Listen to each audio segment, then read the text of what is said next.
اللہ تعالیٰ نے رحمت عالم صلی اللہ علیہ وسلم کی ذات مبارکہ کو کچھ اعزازات اور بلند شانیں اور عظمتیں ایسی عطا فرمائی ہیں کہ جو خاص اللہ تعالیٰ نے انہی کی ذات سے منسوب کر دی ہے۔ ویسے تو اللہ کا ہر نبی، ہر پیغمبر، ہر رسول شان والا ہے، عظمت والا ہے، رفعت والا ہے، بلندی والا ہے، لیکن جو بلندی، جو شان، جو عظمت، جو رفعت اللہ نے اپنے حبیب کو عطا کی ہے، اس تک ان کے علاوہ کوئی دوسرا نہیں پہنچ سکا۔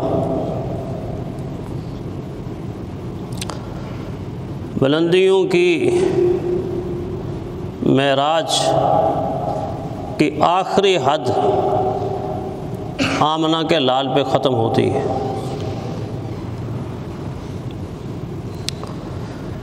اسی لیے دیگر انبیاء اپنی عظمت کے ساتھ، اپنی شان کے ساتھ، اپنی رفعت اور بلندی کے ساتھ، اپنی معصومیت کے ساتھ آمنہ کے لال کے مقتدی بنے ہیں اور میرے اور آپ کے مقتدا بنے ہیں۔ سارے ان کی اقتدا میں آ کر مقتدی ہونے کا اعلان کرتے ہیں اور مصلی پر رحمت کائنات صلی اللہ علیہ وسلم کو اللہ تعالیٰ کھڑے کر کے نبیوں کا نبی، رسولوں کا رسول، اماموں کا امام اور امام المعصومین بنا دیتے ہیں۔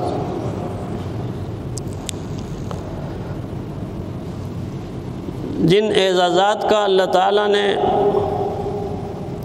رحمت کائنات صلی اللہ علیہ وسلم کی ذات کے ساتھ سلسلہ وابستہ فرمایا، ان بڑے اعزازات میں ایک بہت بڑا اعزاز پیارے پیغمبر صلی اللہ علیہ وسلم کے سر مبارک پر ختم نبوت کے تاج کو سجانا ہے۔ ہر نبی کے سر پر نبوت کا تاج تو ہے، لیکن امام الانبیاء صلی اللہ علیہ وسلم کے سر پر نبوت کا تاج بھی ہے اور ختم نبوت کا تاج بھی ہے۔ گویا اس خوبصورت اور مقدس نبوت کے تاج کی پیشانی میں اللہ تعالیٰ نے ختم نبوت کی مہر لگا کے بتایا کہ اس کو صرف نبوت کا تاج نہ سمجھنا، یہ نبوت کا تاج بھی ہے اور ختم نبوت کا تاج بھی ہے۔ اس لیے ختم نبوت کا تاج آپ کو کسی نبی کے سر پر نہیں نظر آئے گا۔ ہر نبی، اللہ کا نبی بلند عظمت والا ہے، لیکن آدم علیہ السلام کے سر پر نبوت کا تاج ہے، ختم نبوت کا تاج نہیں۔ نوح علیہ السلام کے سر پر نبوت کا تاج ہے، ختم نبوت کا تاج نہیں۔ حضرت موسیٰ، حضرت عیسیٰ، حضرت ابراہیم، حضرت یوسف، حضرت یعقوب، حضرت یوسف، دیگر جتنے انبیاء آئے ہیں، سب کے مبارک سروں کے اوپر نبوت کا تاج تو ہے، ختم نبوت کا تاج نہیں۔ اگر ختم نبوت کا خوبصورت اور مقدس تاج ہے تو پوری کی پوری کائنات میں وہ امام الانبیاء ہیں جن کے سر پر اللہ نے سجایا۔ اسی لیے اس تاج کی حفاظت اور ختم نبوت کے عقیدے پر ایمان لانا یہ سب سے زیادہ ضروری ہے، سب سے زیادہ ضروری ہے۔ اس کے علاوہ اگر کوئی انسان حضور صلی اللہ علیہ وسلم کی ساری شانیں مانتا ہے،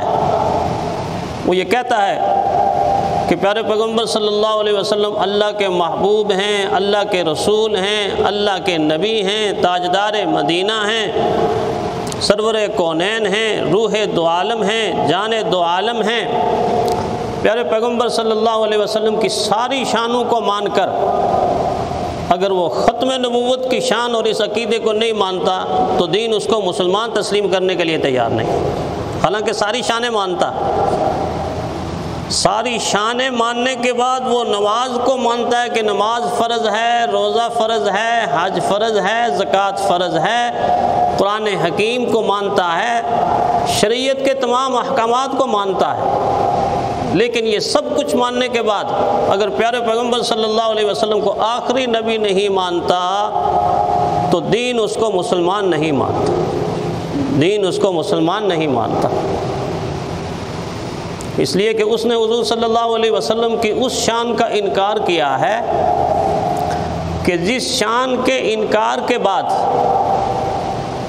یہ نہیں کہا جا سکتا کہ اس نے رسول اللہ صلی اللہ علیہ وسلم کے ایک وصف، عمدہ وصف کا انکار کیا ہے، اس نے قرآن حکیم کی 100 آیات کا انکار کر دیا ہے، 100 آیات کا انکار کر دیا۔ اور جو انسان اللہ کی کتاب قرآن حکیم کی ایک آیت کا بھی انکار کر دے، دین اس کو مسلمان تسلیم نہیں کرتا۔ جو 100 آیات کا انکار کر دے تو دین کیسے اس کو مسلمان تصور کرے گا؟ نہ صرف یہ کہ اس نے 100 آیات کا انکار کیا ہے، بلکہ اللہ کے محبوب سرکار عالم صلی اللہ علیہ وسلم کی 210 احادیث کا بھی انکار کر دیا۔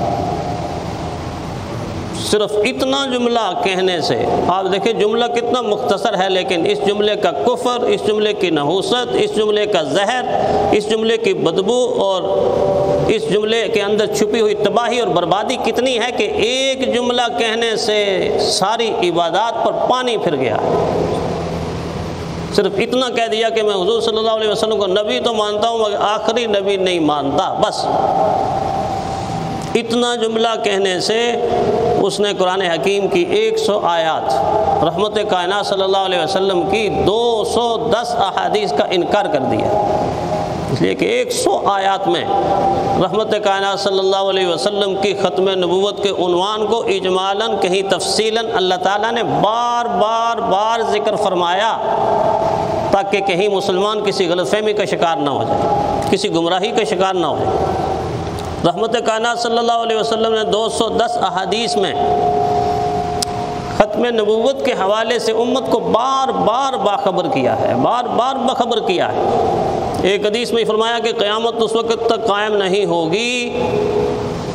یہاں تک کہ بڑے بڑے دجال اور کذاب پیدا ہوں گے، کلہم یزعم انہ نبی، ان میں سے ہر ایک یہ گمان کرے گا کہ میں نبی ہوں، میں نبی ہوں، میں نبی ہوں۔ پیارے پیغمبر صلی اللہ علیہ وسلم نے کتنے آسان الفاظ میں امت کو باخبر کیا، نا خاتم النبیین لا نبی بعدی، دیکھو میں آخری نبی ہوں، آخری نبی ہوں، میرے بعد کوئی نبی آنے والا نہیں۔